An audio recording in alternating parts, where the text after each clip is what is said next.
Welcome to Own Your Heart Health.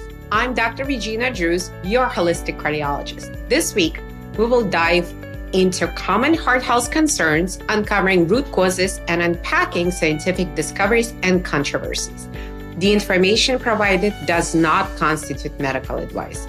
Please contact your healthcare practitioner before making any changes that may impact your health. Hi, everyone. Yet another wonderful Thursday, and I have yet another phenomenal guest. Now, this guest is truly a physician rock star. And, if you've been listening to me, you know that part of my task here on this podcast is to amplify the voices of physicians who have taken a different route to benefit their patients and brought a different style of medicine into the fold. And I am super excited to introduce Dr. Phyllis Pobee, who is a fellow physician in the integrative medicine domain. And she has actually done something really special, but I'll let her, talk about it herself. Well, thank you so much for having me on. It really is such a pleasure anytime I can talk about genetics and genetic weight loss, because it really is something that completely transformed my life.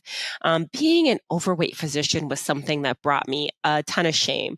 I felt like I wasn't doing myself a service, my two children a service, my husband or my patients.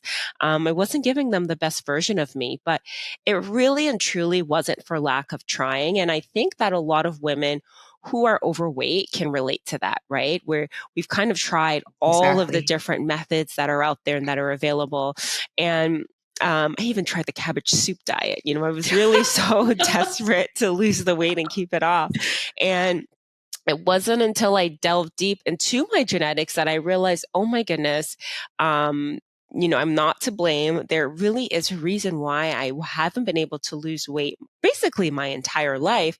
And once I was able to get that strategy together, it transformed my life. It transformed my mindset, and I haven't looked back since then. Amazing. So let's unpack this, right? Mm-hmm. Because there probably isn't a woman out there, maybe there's a couple who are not wishing to lose some amount of weight, right? So, let's be honest about it, especially after December holidays, we're sort of still recovering. Yes. And we're coming into the springtime.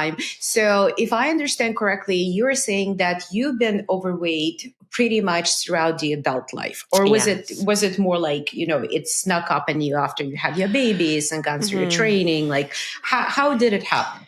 I've been overweight my whole life. I would say I remember being 13 and just kind of stepping on the scale and already being about like 130 pounds. But I would actively work at it. I remember doing, I don't know if you remember the Insanity or the P90X or Billy Blank's Thai box, videos. And I would do them because my mother would avidly exercise, and she had dealt with weight issues as well her whole life. So I was kind of following in those footsteps, and I would very much over-exercise. Even at the time when I was 100 pounds overweight, I was still exercising morning and night. And it was a huge surprise to me to realize I was what I call a cortisol carrier. So exercising like that was actually worsening my ability to lose weight and keep it off. So that showed itself more and more, especially postpartum when I had my two kids.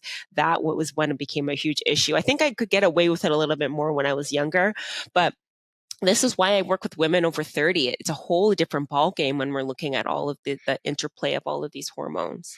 So what happens, Phyllis, right? What is the interplay of hormones? And I know you and I chatted a little bit before this, and I want our women listeners and also men, we don't want to exclude anyone, but I want women listeners in particular to understand that, as a cardiologist, the usual tenet of cardiology is that women sort of have a leg up, on men because they tend to have heart disease later in life, and potentially it's something that coincides with menopause. Actually, contemporary science disproves this because we know there's a lot of asymptomatic heart disease in men and women, but men to be a little bit higher perhaps with regard to the burden of disease. But there are something happens in women over 30, right, Phyllis? And you're going to tell us exactly what it is that actually plants the seeds of these chronic diseases, right? The heart Mm-hmm. disease, hypertension, high cholesterol, diabetes, even breast cancer. Those Yeah. seeds get planted in the age or the time when we feel invincible, right? We feel that none of it is happening. So tell us what is happening. Well, when we look at estrogen and hormonal balance for women over 30, really it's just understanding these hormonal shifts, right? So, estrogen will significantly impact weight loss and energy. It's going to impact your weight storage. And so, when we start hitting 30, our estrogen levels start to decline. And there's genetic variations, though, that you can know how you're going to go through perimenopause and menopause based upon the metabolism genes of like your CYPA1 gene, your COMS gene, and this will predispose women to hormone imbalances even before they hit perimenopause and menopause. Mm, And as again, they also impact fat storage and inflammation. Other hormones, so when we talk about hormones, I think sometimes we forget about things like stress hormones. So right. chronic stress can cause elevated cortisol levels and can also promote fat storage, and particularly around the midsection. So I know a lot of women come to me and say, if I could just lose this belly fat, and this Mm-hmm. also tends to worsen as we increase with age. And so I call these women cortisol carriers, right? Where we need to start focusing more on stress management techniques and also doing things like adding ashwagandha, rhodiola, and looking at the bigger picture as to that main hormone, thyroid, which does govern metabolism. And so if you're looking at genetic variants like DIO2, which affect how the thyroid hormone converts, you might see lower energy levels and weight loss resistance, and then also predisposing you to things like insulin resistance. So we did Mm. chat a little bit about Yes, insulin. about that. And so insulin is this hormone that is responsible for blood sugar levels. It's really that knock at the door into the blood cells to say, hey, bring in that sugar, that glucose, but it's disrupted in women with genetic variants like IRS1.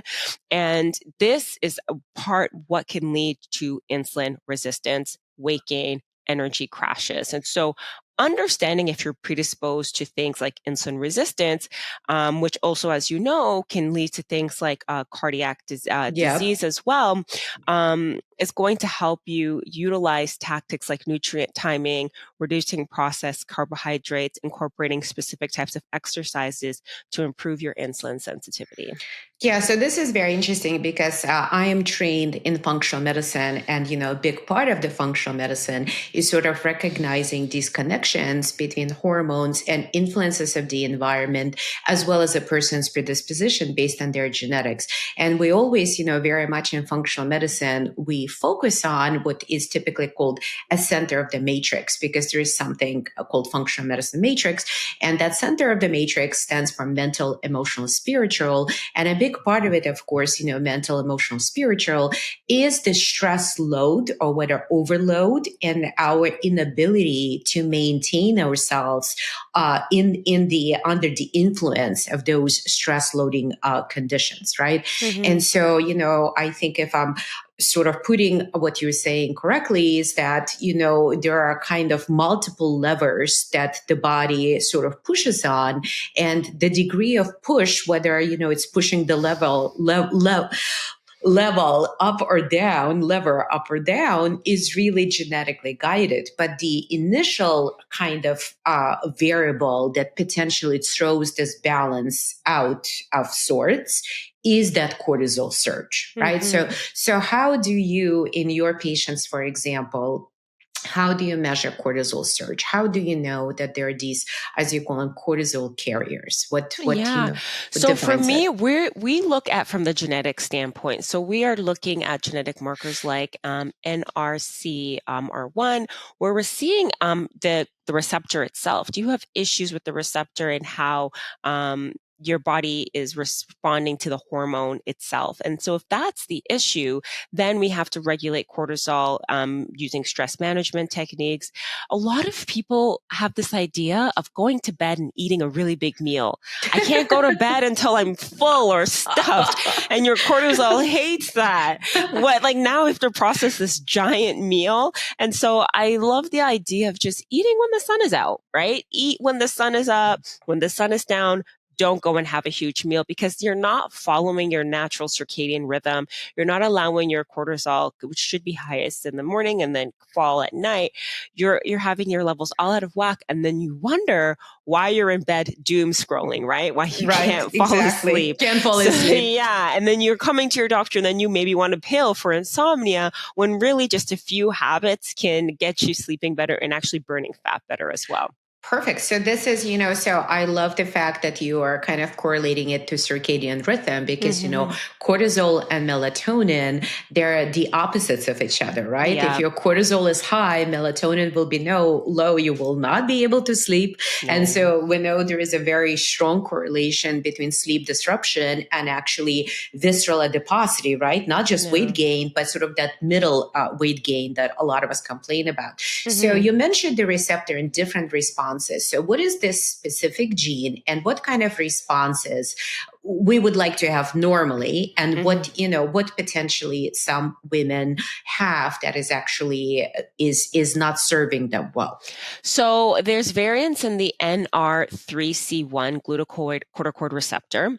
And so this is going to influence cortisol sensitivity and metabolism. So if you have variations in this gene, so a SNP is just like a little picture of the gene, women with certain variations in this glucocorticoid receptor are going to experience prolonged cortisol elevation under stress, right? So they're not clearing it, in other words, right? We have this receptor all over our body and all of our tissues, and those ladies who have this variability, and SNP, just in case someone did not hear about it, right, stands for single nucleotide polymorphism, and you can think of it as literally a typo, right? If you're typing a message and you know what the word's supposed to spell, but you made a little typo. So this one single letter is actually a typo in the gene, right? And so that makes them, once their cortisol surges, it just doesn't, they sort of in that sustained cortisol surge, right? So they're kind of sustained stress. It just does not come down. Exactly. And then when we're talking about cortisol is great when you're running from a bear. And so it's okay if you have this surge, but then if it's not coming back down throughout the day and you're just trying to go day by day or even try to fall asleep, that's when your metabolism is severely affected. And it really does promote fat storage, particularly in the abdomen. And then what happens with this chronic stress and elevated cortisol level, it's going to impair your insulin sensitivity and drive inflammation, which then again further contribute to weight gain and fatigue. So there's also been studies that have shown that elevated cortisol has been linked to poor breast cancer outcomes as well. So for women like this, simple actionable strategies, we talk about stress management techniques, mindfulness meditation, or progressive muscle relaxation can actively lower cortisol levels, magnesium-rich foods like spinach and almonds, adaptogens like ashwagandha have been shown to reduce cortisol and enhance stress resilience. So all of this is really quite important. And just bringing it back to that estrogen metabolism piece, if we're talking about specific genes, because I know some people may have had some genetic testing done, if you're looking at variants in COMT and CYP1B1, it's going to affect the estrogen breakdown and detoxification. So impaired estrogen metabolism can lead to higher circulating estrogen levels, increasing fat deposition and inflammation. And as you know, like estrogen dominance has been associated with higher levels of recurrence and difficulty managing weight after breast cancer. Right. And then, poor estrogen clearance may exacerbate symptoms like fatigue and brain fog. Hi, everyone. It's Dr. Regina here. I know there are contradictory opinions about nutrition for heart health and longevity. Discussion often gets heated and confusing. There are those who push for low fat, low cholesterol. And then there are fans of a ketogenic diet. There are many anti-meat voices as well, suggesting vegan or vegetarian style of eating. With all the chatter out there on what and how to eat, my team and I decided to create a tool for patients, medical professionals to clear the clutter. It is called Holistic Heart University, and it provides on-demand courses, nutrition and lifestyle resources, information on supplements to make it easier to understand how to make healthy choices for your heart. I'm especially proud of our open office hours for program patients and the Q&A feature where you get to ask your individual questions and put us in the hot seat. Head out to the show notes for the link and use my special promo code to get a huge 20% off on our annual health and wellness subscription. The code is owner20, and I'll see you in the office hours. So we are sort of, some women, I think we're kind of stuck, in this, there's a Bermuda triangle. I don't know if it's fair to call, these hormones a Bermuda triangle, but in many ways they are. Mm-hmm. You kind of go inside that Bermuda triangle and what used to be you sort of disappears because, you're like anchored by cortisol, estrogen dominance, and, thyroid imbalance. And you're like, in that stuck in the triangle and you're just not coming out. So you have to sort of reserve it, kind of break it apart. I have to say that, this is definitely a very, I think, actionable view because very often what I find, and maybe you'll find it in your patients also, is that women tend to focus on their reproductive hormones, right? We want to be sort of savvy users, potentially bioidentical hormonal replacements that has its role without a doubt, and I use it in my women patients, so it does have its role, it does have its usefulness.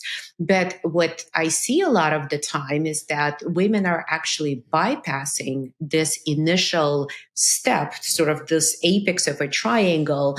They are not really cognizant that they have these cortisol spikes, whether they're chronic or maybe they just go up and go down, but it happens to be repetitively and they kind of stuck. And what, the genes are definitely super helpful with that. So what I also find is very useful is that there are wearable devices and a lot of those digital biomarkers is what I like because if you, for example, use, a wristwatch or you use an Aura ring and I'm not wearing mine because mine broke and, and it's, and then they're sending me a replacement. But, great. But it was very interesting when some of its functionality expanded because it kind of gives you your heart rate variability and your stress curve.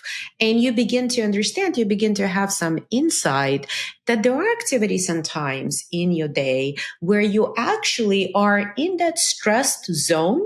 And if you can change that and maybe take a little break, and I call them micro breaks, that is really important, right? Because we tend to forget, so how do you what do you find is most effective for those women whose receptors are stuck, keeping the cortisol around and not really breaking them down because of these genetic variations? Yes. I think sometimes we underestimate the thing like a simple walk. So light intensity exercise, getting out, getting fresh air, not doing these coping mechanisms where you are ending up in the fridge, right? You're having a huge bowl of ice cream or because that actually brings on a whole level of stress for women as well, where you think that that's going to help you feel better. So I would really recommend against doing that.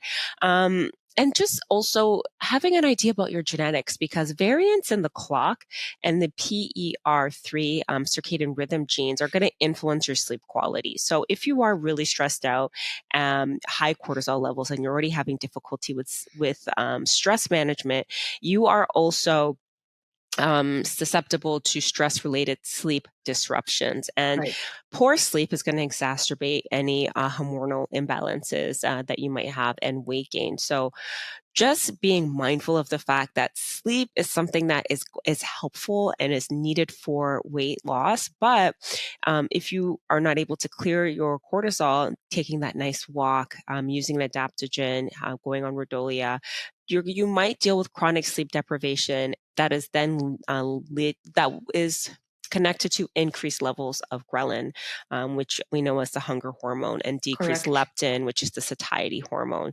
So that can contribute to overeating and fat storage. So what I would say is, at the very basis, prioritize your sleep schedule. If you're really feeling like, oh, there's so much I can't walk and do this and take that, start by prioritizing your sleep hygiene, create a consistent sleep schedule, reduce your blue light exposure, use calming techniques before bed. And this is going to improve your sleep quality and then also help to bring you back into that normal circadian rhythm.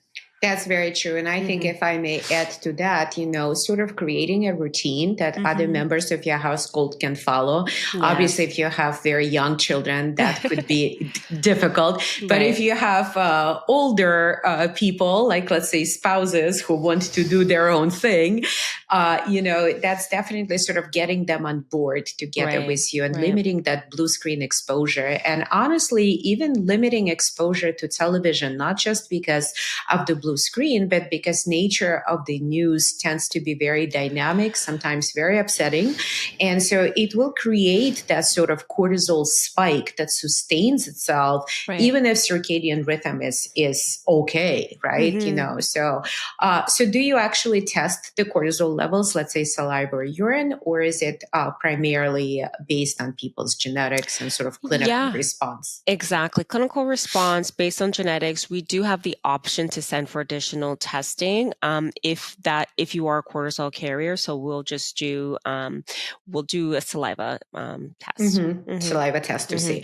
And so this is, what I find is that sometimes with these tests is that patients have actually improved, but the test is sort of still stuck a little bit. Do you find that? I do. So I tend to I really think sometimes we get caught up on numbers. So sometimes you'll feel great, your clothes are great, and you're like, oh, the scale is not budging like I want it to. So I really like to look at the person and not at the numbers. It really just depends. If your symptoms are better, you're sleeping better, that's more important to me than those lab markers.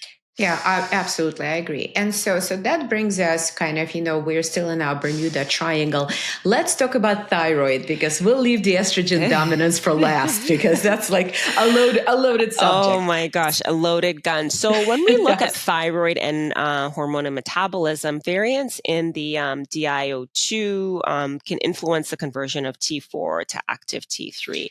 And so let's pick up, Phyllis, just for 1 second, right? Yeah. In case people may not be up on their thyroid knowledge, right? Let's explain that, the active thyroid hormone in the body is actually derived from more or less what's considered a storage form, right? Yeah.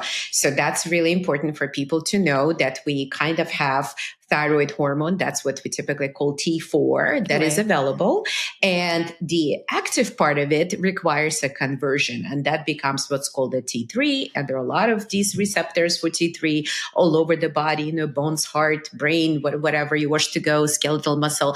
But that's kind of the active arm of T4, right? So you're describing this genetic variability. What does that genetic machinery actually do? So and you mentioned that the real importance of having active T3, right? And I think that we look at sometimes lab markers and say, well, you have enough T4, but if it's not being able to convert from T4 into active T3, then you're not getting that regulation of metabolism that you need. And reduced T3 levels will lead to slower metabolism, weight gain, and fatigue. So I love that you clarified that, because sometimes people are T3, T4, what does it mean?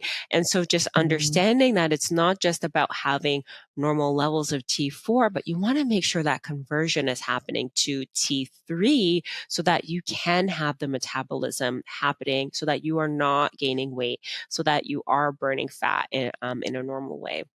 And it's sort of like a switch. And it's very interesting, because in a functional medicine model, when somebody has thyroid issues, we always look upstream. And what's upstream of thyroid is actually cortisol, because once the cortisol is high or doesn't clear, it's sort of like there's like a switch, like a fork in the road for the thyroid. So if the cortisol doesn't clear, the body might actually be pushed, instead of making an active T3, which sort of revs up all the the functions, increases your heart rate and blood pressure, and, kind of makes you burn things, the body may actually flip the switch to something called reverse T3, which is sort of the anti-hormone, right? It blocks everything that I said. So you're not burning anything, you're storing everything, right? Yeah. So where does this kind of specific gene marker that you mentioned, is it influencing kind of this fork in the road, whether it's going down T3 versus reverse T3, or is it more of an influencing how much of that T3 you will get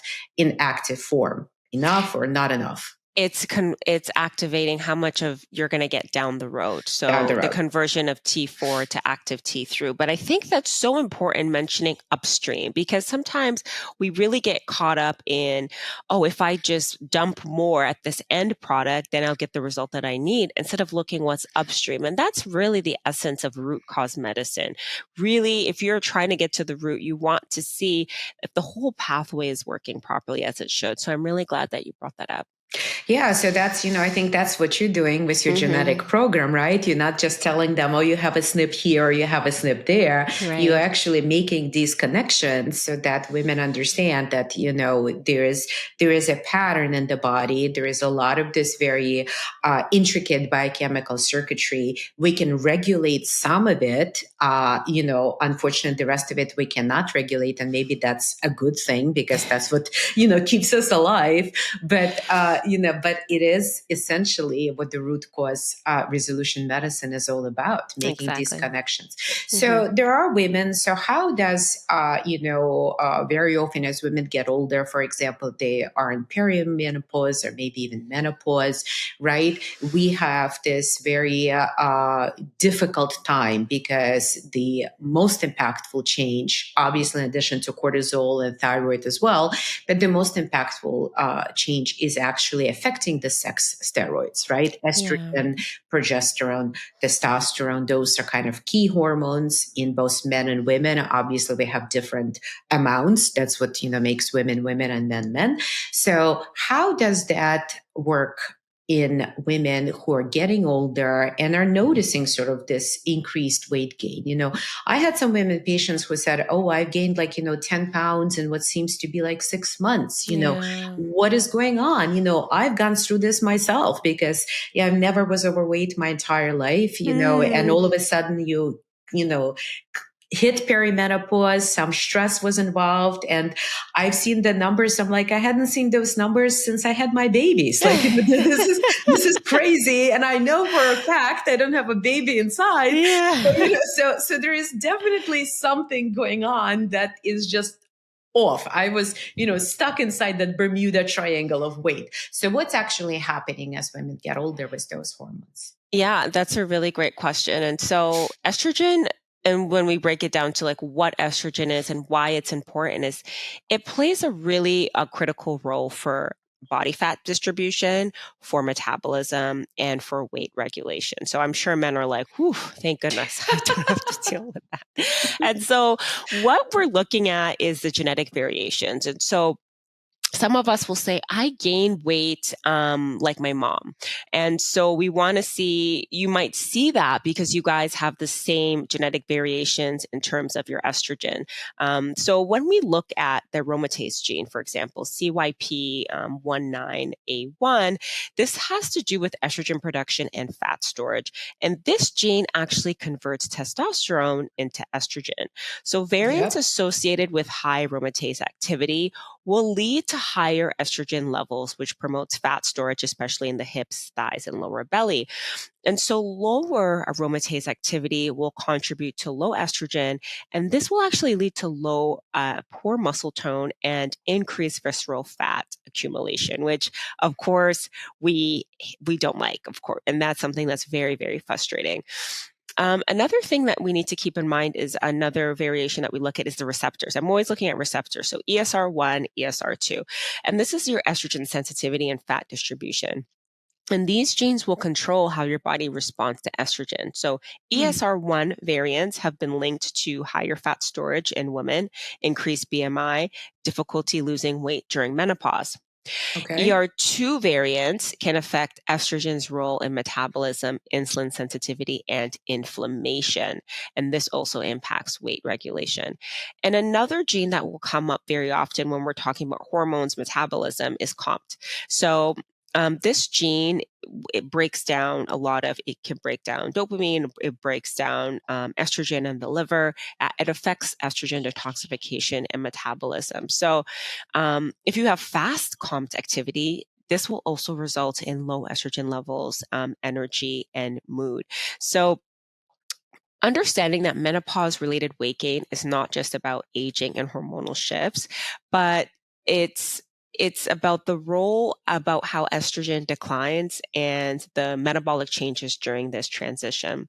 So when I talk about COMT and the fact that slow COMT variants lead to estrogen buildup, bloating, weight gain, fluid retention, fast COMT variants will break down estrogen too Too fast. quickly. And so that'll lead to low estrogen, reduced metabolism, worsened menopausal symptoms. And so why does this weight gain happen? Like, why? This is what everyone help me. So the estrogen decline that happens during menopause leads to more belly fat. So estrogen usually prevents fat accumulation in the abdomen. But when these levels drop during menopause, the fat shifts from hips, thighs to belly. And then our metabolism slows. So when we look at genetic variations in FTO, ADRB2, ESR1, that variant that I mentioned, it's going to impact calorie burn and fat storage, leading to weight gain, even with the same exact It's the same diet and routine. exercise habits. Exactly. That's what Exactly. frustrates everybody so much.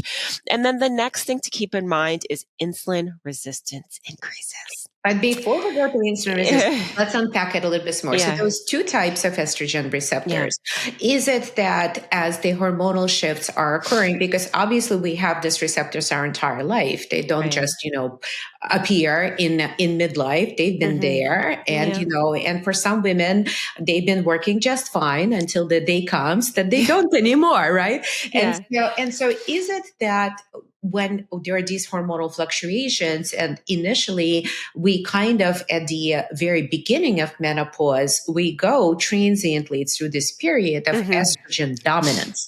So is that estrogen dominance influencing preferentially one of those receptors versus the other? Or is it also kind of genetically driven, right? If you have higher affinity for estrogen receptor 1 versus estrogen receptor 2, you may get different impact of estrogen dominance. Is that what's actually happening? Definitely. So it's the receptor. So it's affecting how the estrogen is playing out in your body. And so when we're talking about this increased weight gain during menopause, we're talking about the ESR1 variant. And so this has to do with when we're talking about estrogen predominance, that is someone that's actually going to have lower estrogen predominance as they go through menopause.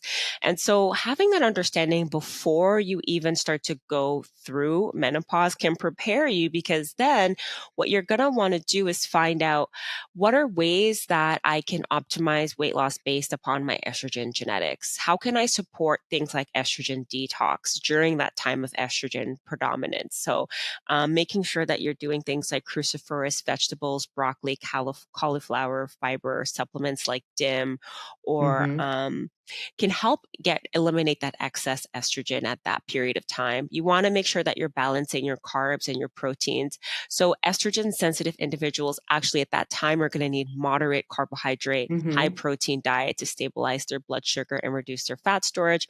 Strength training, as which we're hearing a lot that women should be doing, was really going to help balance your estrogen levels and really prevent muscle loss. And then manage your stress. It's always going to come back to cortisol, because high stress is going to worsen estrogen related weight gain, especially for estrogen carriers. So just having that understanding that with these genetic variations in these pathways, you are going to be prone to increased fat storage. You are going to have difficulty losing weight after pregnancy or during perimenopause due to these estrogen fluctuations. Right. And the slow metabolism, bloating, and cravings is linked to that estrogen dominance.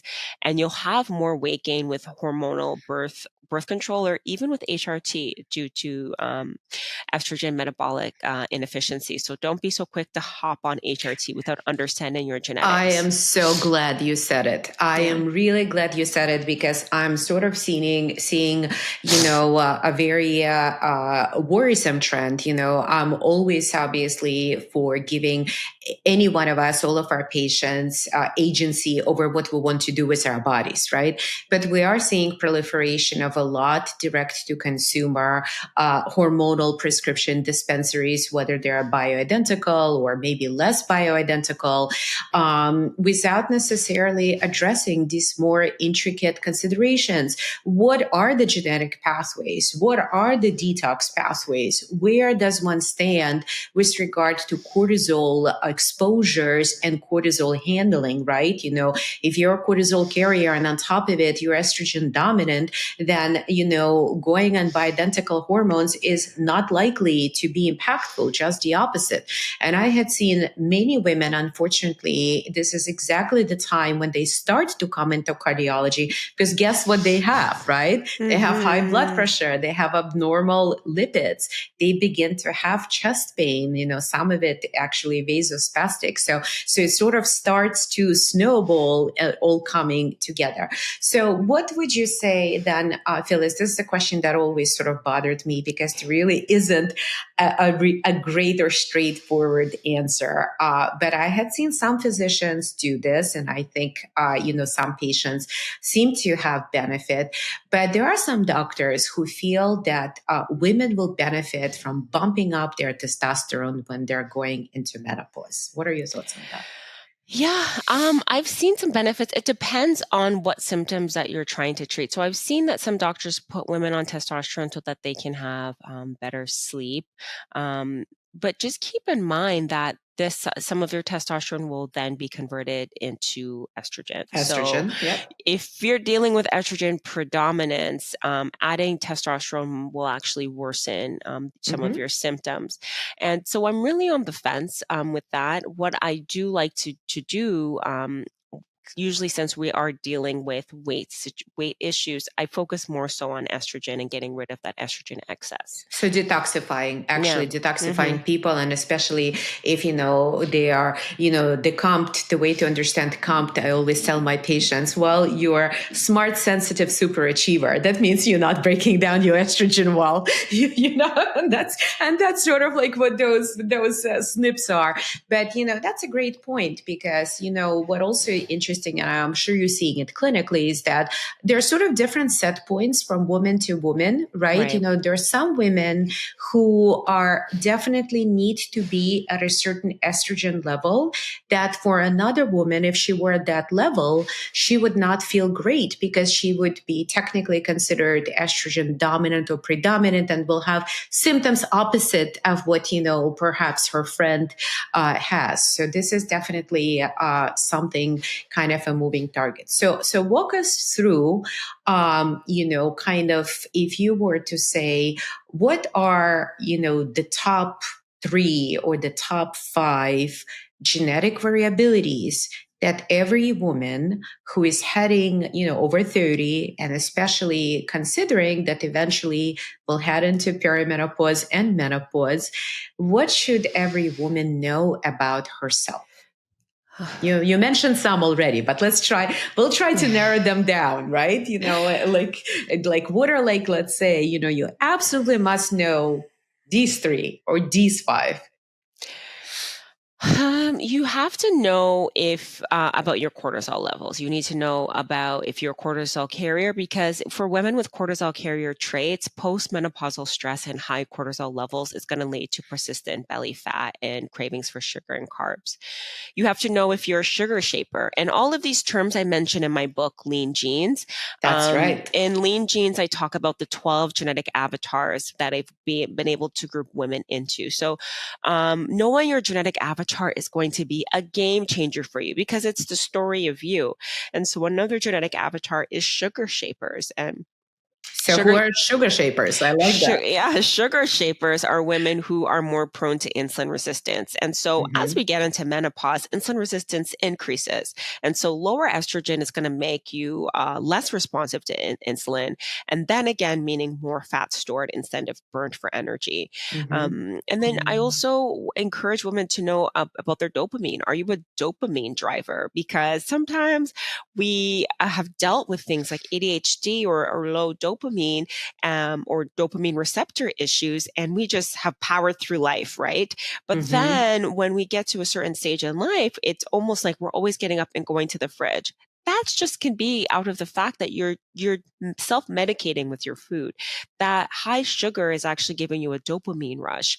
And so not understanding if you are having issues with the dopamine or dopamine receptor is going to be a game changer for you during this time of life. So I would say those are the top three. Oh, one more. Okay, actually. well, you can go up to 5. I'm letting you go up to 5. MTHFR gene. You want to know if I call these women fatigue fighters. So if you have issues in these genes that you might need, for example, methylated B vitamins, some of our cravings are driven by nutrient deficits. So you might think that you are craving something, your body's trying to tell you something. You are deficient in a nutrient that your body needs for your metabolism to work in a healthy manner.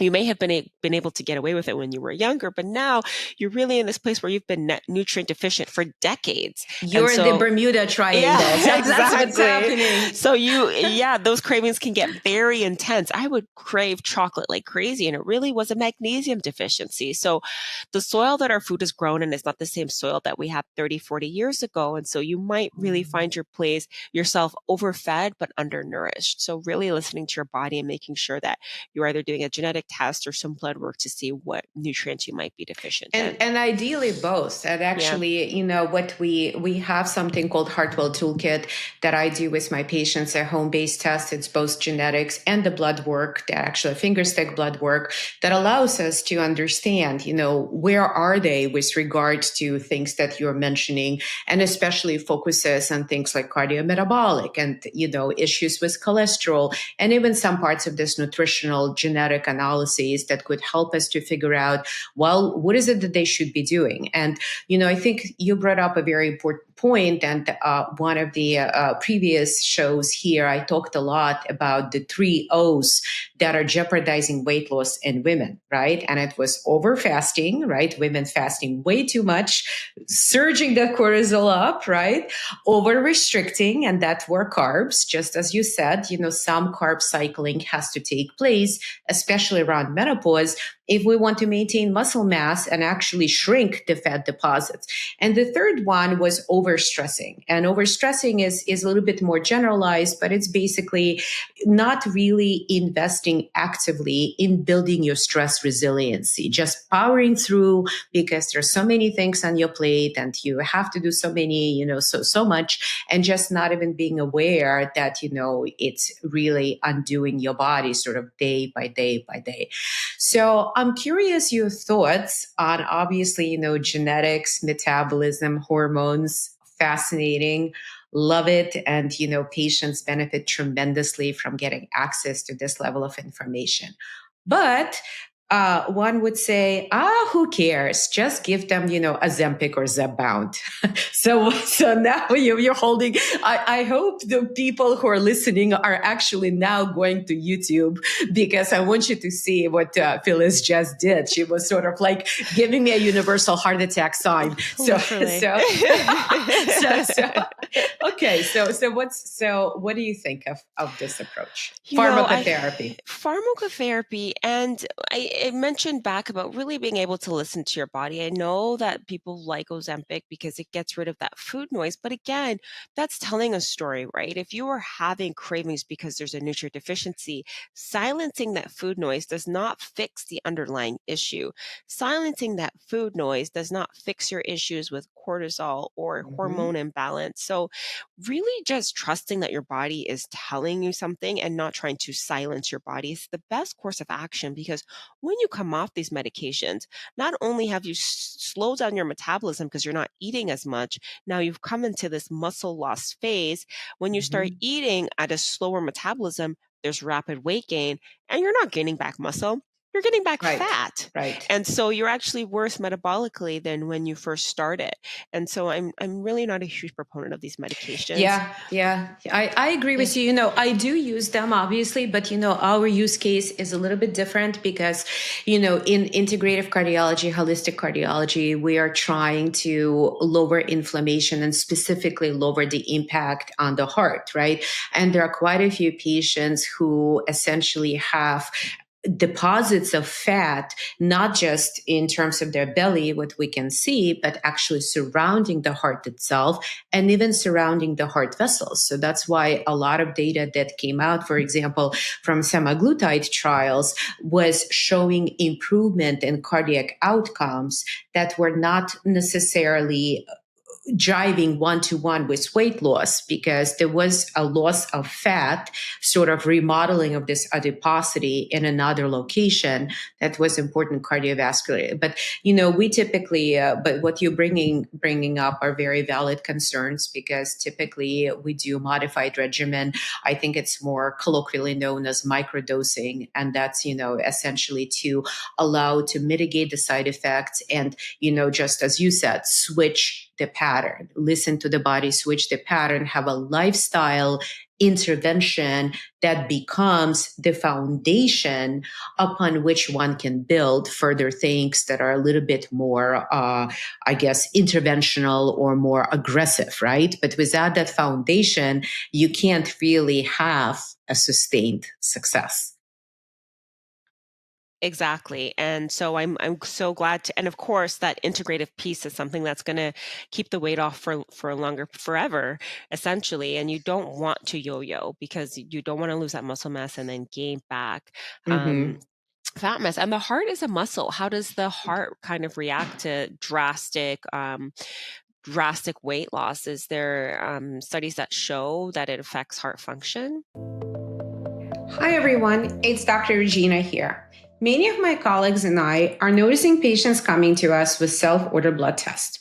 When this trend started to gain momentum, I thought it would benefit many patients. After all, who doesn't want more access to health testing? However, I see that self ordered labs often lead to more confusion and frustration for our patients. Patients are coming in with a pile of labs, and sadly, they're not better off for it.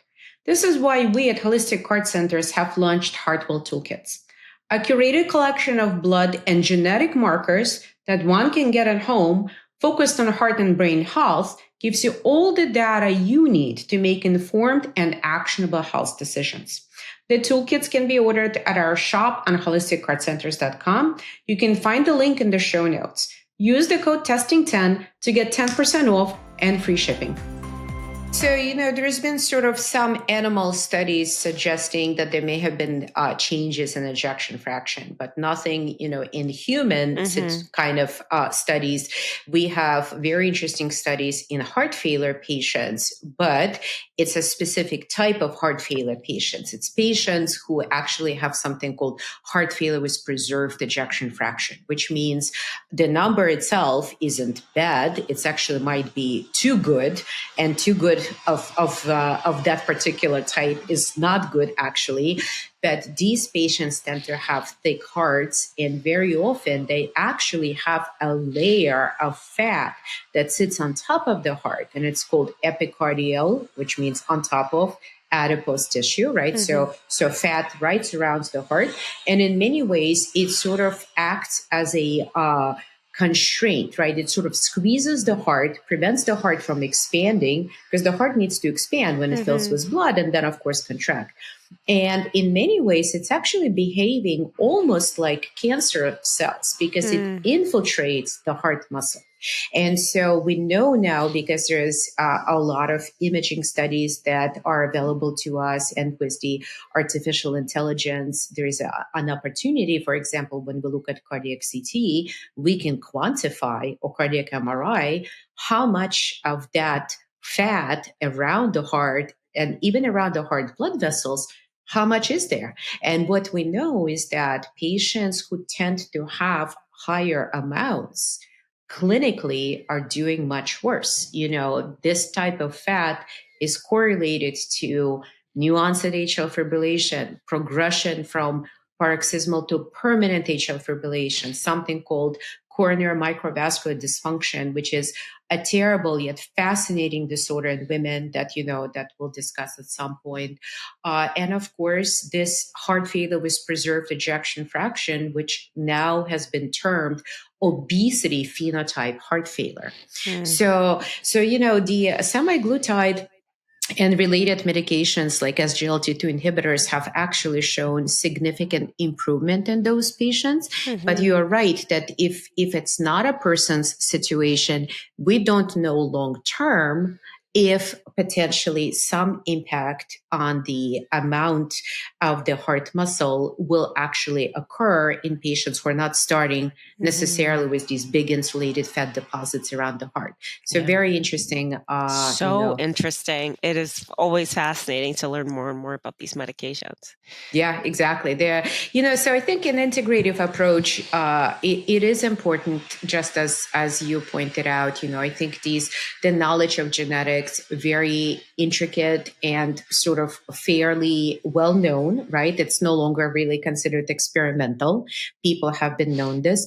Since you do a lot of genetics, I'm wondering also, what is your position on how the polygenic risk scores may benefit a person in terms of not just knowing these single variants that have, very actionable points of impact, but kind of putting all of it together and like looking across many, many more variants to get the polygenic risk score, for example, for obesity or high BMI. Have you seen it, and have you been able to sort of leverage these in the clinical applications? Yeah, so it all tells a story. And so the more information that you're able to pull together, because some SNPs are preventative and some are risk factors. So you can't just look at a single snapshot and say, this is the story of you. And so by pulling in more pieces of the story, it actually helps with our protocols and it helps with our treatment plan. So I'm very supportive, and we use that a lot in our practice. Yeah, I agree with you, because I feel like, when people speak about genetic analysis, I think very often there is misunderstanding and patients think that one genetic analysis is exactly the same as another genetic analysis. And they are all different because, you can have certain amount of information from one type of genetics and yet a very different level of information from a different toolkit or a set of markers, and how they're being put together. So how could patients, for example, who wish to work with you, what would be the steps for them? How do they get access to the genetic testing and so on? Head to geneticweightloss.com. You're going to get all of your questions answered there. You're going to get the option to purchase my book, Lean Genes. If you head to geneticweightlossbook.com, if you want to watch a virtual event, genelean360.com, or follow me on Instagram at genelean360.com or genelean360. But everything's at geneticweightloss.com.